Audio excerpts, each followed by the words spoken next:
आज के वीडियो में हम डिस्कस करेंगे क्रोमोसोमल म्यूटेशन। तो जैसा लास्ट वीडियो में हमने डिस्कस किया कि क्रोमोसोमल म्यूटेशन जो है वो दो तरह का होता है।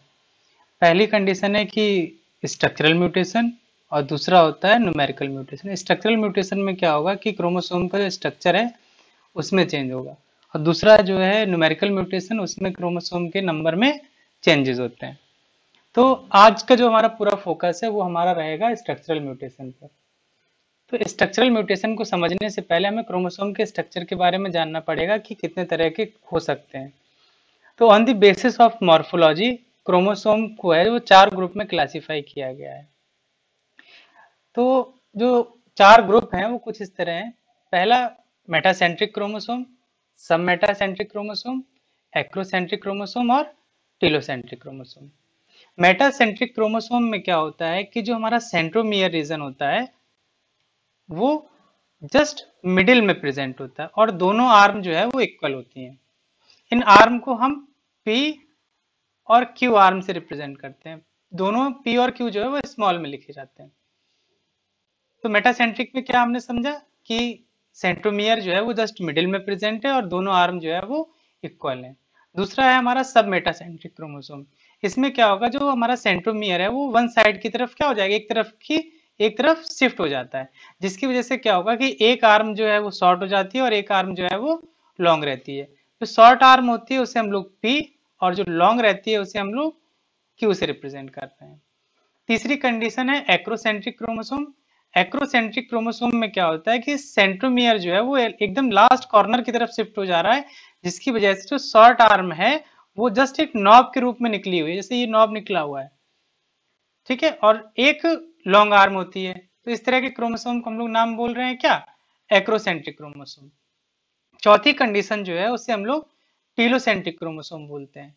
इस कंडीशन में क्या होता है कि जो हमारा सेंट्रोमियर है वो जस्ट क्रोमोसोम के एंड पर जाकर के लग जा रहा है, ठीक है। तो इसमें क्या होगा कि जो शॉर्ट आर्म थी, पी आर्म जो थी वो निग्लेक्टेबल है और जो क्यू आर्म है वो बहुत बड़ी होती है, ठीक। तो ये हमने देखा कि हमारा मॉर्फोलॉजी के बेसिस पर क्रोमोसोम कितने तरह के हैं।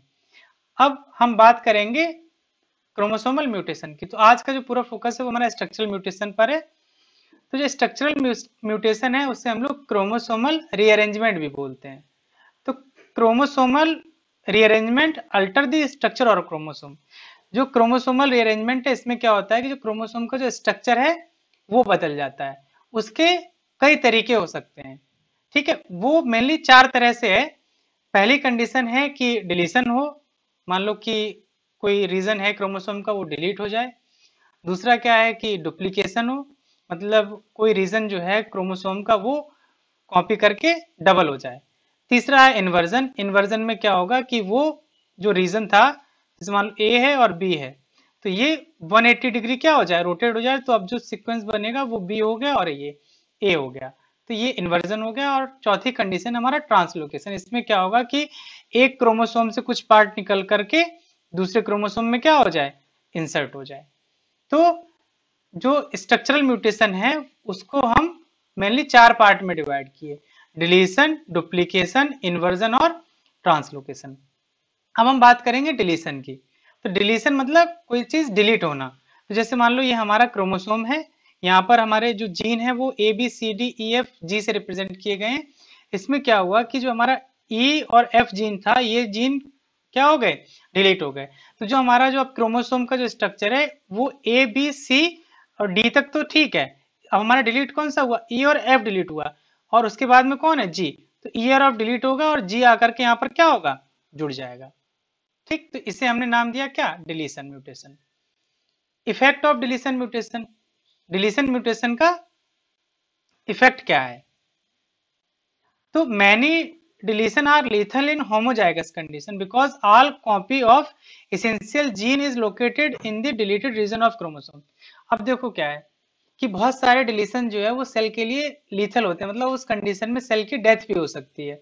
ऐसा क्यों हो रहा है कि मान लो जो हमारा ई और एफ जीन जो है ये ग्लाइकोलिसिस पाथवे के जीन थे, ठीक। ये डिलीट हो गए तो हमारा ग्लाइकोलिसिस पाथवे के जो एंजाइम है वो बन नहीं पाएंगे, और ग्लाइकोलिसिस जो है वो यूनिवर्सल पाथवे, तो उसको चलाना ही चलाना है। तो उस कंडीशन में क्या है कि ग्लाइकोलिसिस चल नहीं पाएगी तो सेल की क्या हो जाएगी, डेथ हो जाएगी।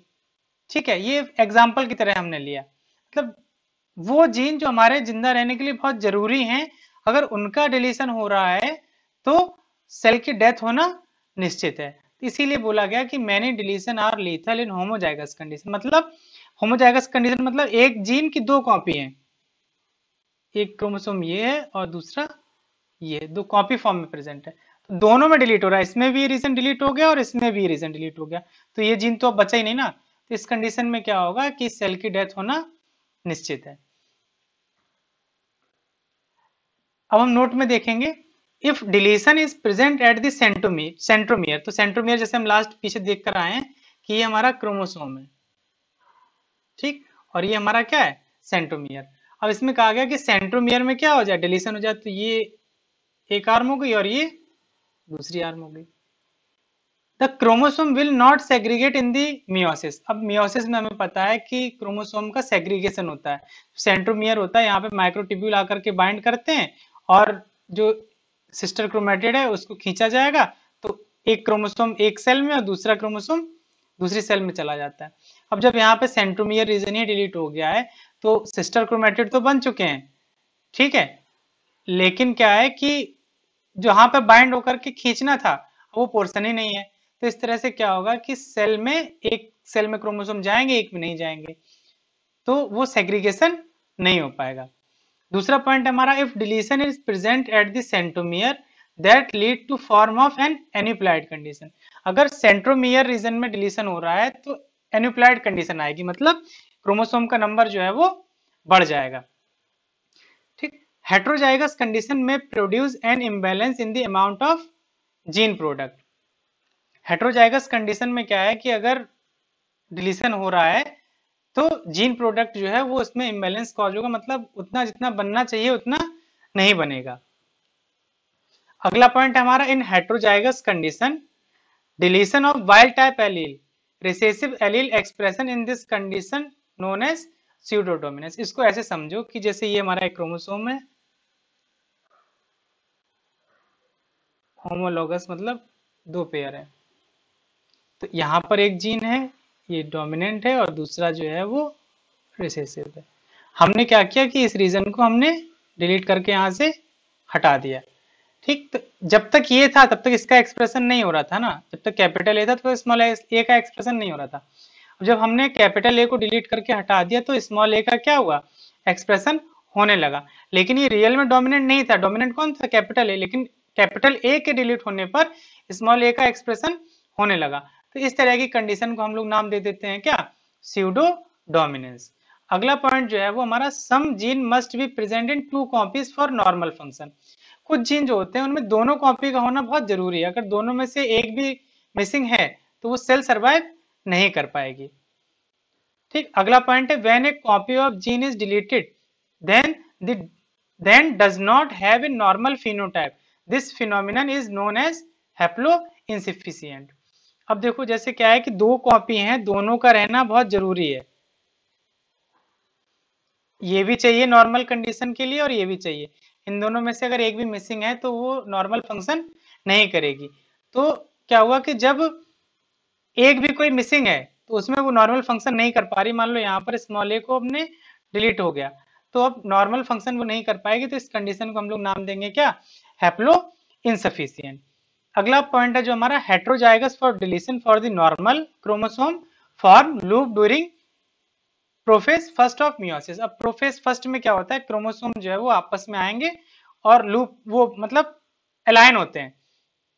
तो जैसे मान लो ये हमारा क्रोमोसोम है, नॉर्मल क्रोमोसोम है, ये इसका सेंट्रोमियर है और ये हमारे जीन्स प्रेजेंट है,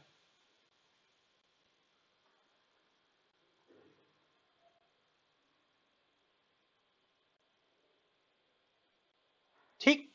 और ये हमारा वो क्रोमोसोम है जिसमें क्या हुआ है कि कुछ जीन जो डिलीट हो गए हैं, तो ए बी सी तक तो ठीक है, उसके बाद में डी है और ई एफ जी जो है वो डिलीट हो गए और फिर हमारा सीधे कौन आ गया, एच आ गया।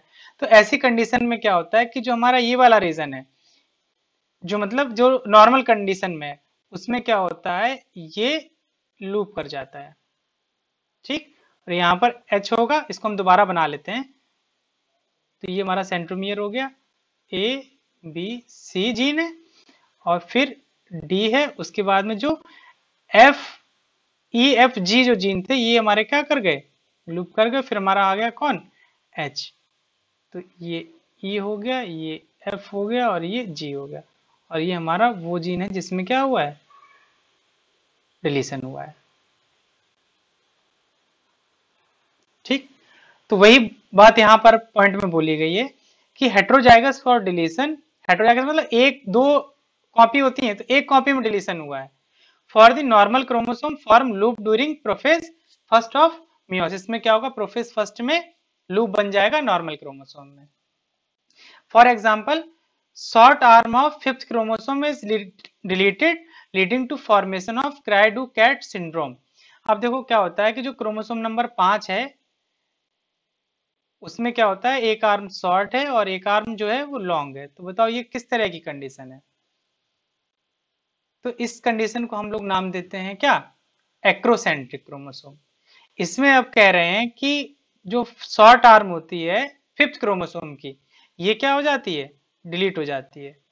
तो इस कंडीशन में एक डिजीज हो जाती है जिससे हम लोग क्राइडू, इस डिजीज का सिंड्रोम है, इसे हम लोग नाम देते हैं क्या, क्राइडू-कैट सिंड्रोम। इसी को हम लोग कैट्स क्राई सिंड्रोम भी बोलते हैं, और इसे 5- से भी रिप्रेजेंट करते हैं, या 5- सिंड्रोम भी बोलते हैं, क्योंकि इसमें 5P- है। तो क्योंकि इसमें जो ये आर्म थी इसको P नाम दिया था और इस आर्म को हमने Q नाम दिया था, 5P भी बोल रहे हैं क्योंकि जो P आर्म थी वो डिलीट हो गई है। ठीक, नेक्स्ट है हमारा डुप्लीकेशन। अब ये हमने डिस्कस किया डिलीशन, अब हम बात करेंगे किसकी, अगला जो स्ट्रक्चरल म्यूटेशन है उसका नाम है डुप्लीकेशन की।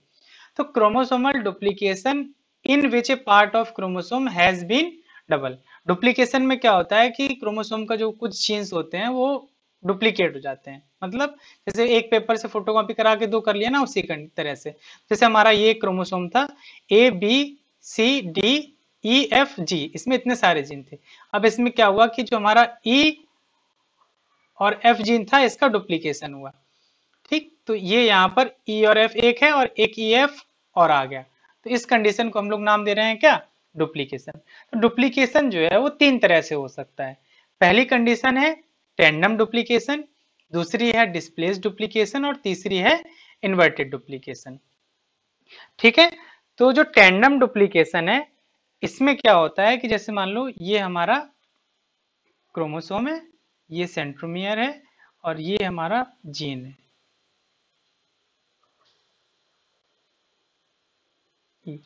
टेंडम डुप्लीकेशन में क्या होगा कि जो हमारे ये जीन है एक के बाद एक रिपीट में डुप्लीकेट होंगे, तो कुछ इस तरह से डुप्लीकेशन हुआ,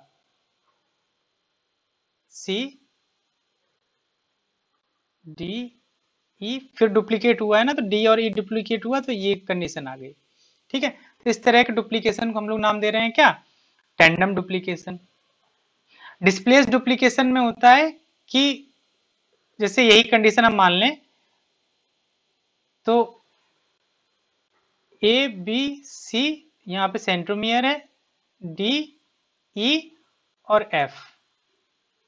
ठीक, इसमें क्या हुआ कि हमारा इसके बाद F के बाद एक जीन और है G, तो अब हमारा क्या हुआ कि E और F जीन जो है ये डुप्लीकेट हुआ, तो कुछ इस तरह से इसमें डुप्लीकेशन होगा, ABC सेंट्रोमियर, D E और F ये जो नॉर्मल वाले थे, फिर G को छोड़ करके फिर E और F फिर से आ गए, तो डिस्प्लेस्ड मतलब जहां आने चाहिए थे इसके बगल में। ठीक है, डिस्प्लेस मतलब थोड़ा सा गैप छोड़ करके, तो ये यहाँ आ रहे हैं। ठीक है, इस कंडीशन को मैंने नाम दिया क्या, डिस्प्लेस्ड रीजन। डिस्प्लेस मतलब सम डिस्टेंस है इनके बीच में, डुप्लीकेशन जहां हो रहा है जीन का उसके बीच में क्या है, कुछ डिस्टेंस है। ठीक, तीसरी कंडीशन है हमारी इन्वर्टेड डुप्लीकेशन। इसमें क्या हुआ होता है ये देख लो जरा, ABC तीन जीन थे, दूसरे हैं हमारे DEF। ठीक, तो इसमें क्या हुआ, D और E जीन का हमारा डुप्लीकेशन हुआ, तो ABC और ये हमारा सेंट्रोमियर हो गया। जो डुप्लीकेशन होगा तो ये 180 डिग्री रोटेट कर जाएगा, तो DE है फिर ED है, मतलब ये जो है ये जीन जस्ट 180 डिग्री क्या हुआ, रोटेट कर गया, फिर उसके बाद हमारा एफ है। तो इस तरह के डुप्लीकेशन को हम लोग नाम दे रहे हैं क्या, इन्वर्टेड डुप्लीकेशन, और इसी को हम लोग रिवर्स डुप्लीकेशन भी बोलते हैं। ठीक, अब effect of duplication, heterozygous duplication problem arises in profess first of meiosis. जो हेट्रोजाइगस डुप्लीकेशन है, मतलब वो क्या करेगा, प्रॉब्लम क्रिएट करेगा। क्यों, क्योंकि वहां पर पेयरिंग होती है, प्रोफेस फर्स्ट में क्रोमोसोम दोनों आपस में अलाइन होते हैं। ठीक है, तो in duplication formation of a loop in duplicated chromosome for proper pairing और कॉम्प्लीमेंट्री। अब देखो, ये क्रोमोसोम है नॉर्मल वाला, और ये क्रोमोसोम है जिसमें ई और एफ जीन का क्या हुआ है, डुप्लीकेशन हुआ है। तब इसको, इस नॉर्मल क्रोमोसोम को डुप्लीकेट के साथ में अलाइन करना है। ठीक है, प्रोफेस फर्स्ट में मियोसिस में, तो क्या होगा कि जो डुप्लीकेटेड रीजन है वहां पर जिस रीजन डिलीट कर रहा था, वहां डिलीशन वाले में क्या था कि नॉर्मल क्रोमोसोम लूप आउट कर रहा था, और यहाँ पर क्या होगा कि जिस रीजन में डुप्लीकेशन हुआ है वो लूप आउट करेगा। ठीक है, तो वही इस पॉइंट में बोला गया है कि in duplication formation of a loop in duplicated chromosome for proper pairing और कॉम्प्लीमेंट्री। नेक्स्ट पॉइंट है हमारा, द हेट्रोजाइगस कंडीशन में produced an imbalance in the amount of gene product. मतलब क्या हुआ कि जैसे मान लो ई और एफ जो जीन है वो इंक्रीज हुआ है इसमें, तो उससे क्या होगा कि मान लो ये पहले अकेला ही जीन था, 2 जीन थे, तो मान लो 5 टाइम प्रोटीन बना रहे थे। ठीक, अब क्या हुआ कि ये डबल हो गए, तो ये 10 टाइम प्रोटीन बनाने लगे। ठीक है, तो इस तरह से क्या होगा कि जीन प्रोडक्ट जो है उसमें इम्बैलेंस आ जाएगा। डुप्लीकेशन में क्या होता है कि कुछ जीन जो है वो एडिशनल आ जाते हैं। ठीक, नोट में हम देखें, डुप्लीकेशन में lead to slow cell division due to duplicated gene having extra time. जिन सेल में क्या होगा कि जीन का डुप्लीकेशन होगा, तो उनमें सेल डिवीजन का ड्यूरेशन जो है वो क्या हो जाएगी, इंक्रीज हो जाएगी, क्योंकि जो जीन डुप्लीकेट हुए हैं उनको भी तो भाई रिप्लीकेट करने में कुछ समय लगेगा ना, तो इस वजह से क्या होगा कि जो टाइम था सेल डिवीजन का वो इंक्रीज कर जाएगा। ठीक है, तो आज हमने इसमें डिस्कस किया है क्रोमोसोम को कितने तरह से मॉर्फोलॉजी के हिसाब से डिवाइड कर सकते हैं, डिलीशन कैसे हो रहा है और डुप्लीकेशन कैसे हो रहा है। अभी हमें डिस्कस करना है इन्वर्जन और ट्रांसलोकेशन। इन्वर्जन में भी हमें 2 तरह का इन्वर्जन पढ़ना है, पेरिसेंट्रिक और पैरासेंट्रिक। इससे सीएसआईआर में हर दूसरे एग्जाम में एक क्वेश्चन आता रहता है, कभी 4 नंबर में, कभी 2 नंबर में। और ट्रांसलोकेशन में हमें पढ़ना है रॉबर्ट्सोनियन ट्रांसलोकेशन। आप इस वीडियो की पीडीएफ जो है वो हमारे टेलीग्राम चैनल से डाउनलोड कर सकते हैं, लिंक डिस्क्रिप्शन में दिया हुआ है। धन्यवाद।